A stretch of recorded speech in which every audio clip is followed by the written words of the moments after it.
President Trump yesterday. Joining us now from Washington, Time Magazine's Washington bureau chief, Michael Scherer. This week's cover asks the question, is truth dead? And Michael, you attempt to answer that question with your interview of President Trump yesterday for this week's cover story titled, Can Trump Handle the Truth? So apparently you talked to the president for 20 minutes yesterday after this revelation came out, after the Nunes press conferences. What did the president tell you beyond what we heard quickly in that pool photo spray where he said, I feel somewhat vindicated by this? Well, he was more definitive in his conversation with me. He said, it shows I'm right. And he said that a number of times. He mentioned the New York Times story that mentioned the word wiretapping, not that Trump Tower was wiretapped on right before the inauguration. He said, that headline to me again. He said, that shows I'm right. He said again what Sean Spicer has said, which is I used wiretapping in quotes. So suggesting that means something else. It was part of a broader conversation about how he uses falsehood or contested facts to spread information. And at every point, he maintained that he had done nothing wrong and would continue to do it. So I brought up him saying that Ted Cruz's father had consorted with the assassin of John F. Kennedy. He said, well, it was in a newspaper, in that case, the National Enquirer. There's nothing wrong with me saying that.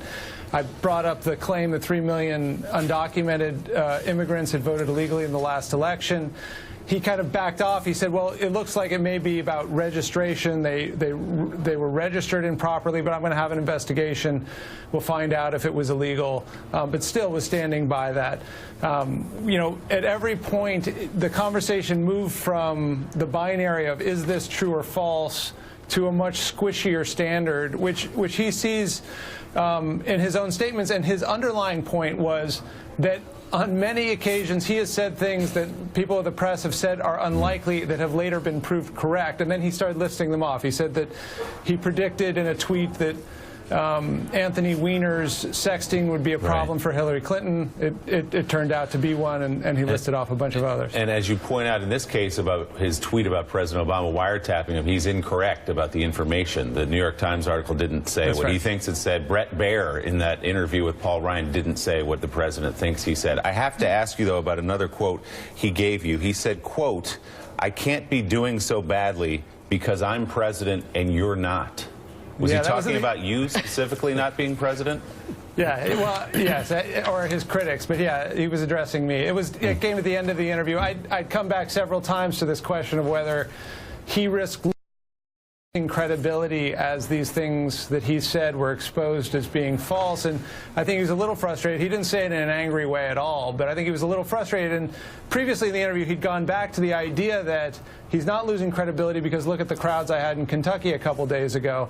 And I think he was returning to that same idea here, that he will not admit that he has a popularity or confidence problem. And his best evidence for that is that he was elected last year. And he dismisses the polls now. We have another one this morning from Quinnipiac that shows him at 37%, citing instead a Rasmussen poll that has him at 50%. Time Magazine's Michael Scherer. That's a must-read piece in Time. Thanks so much, Michael.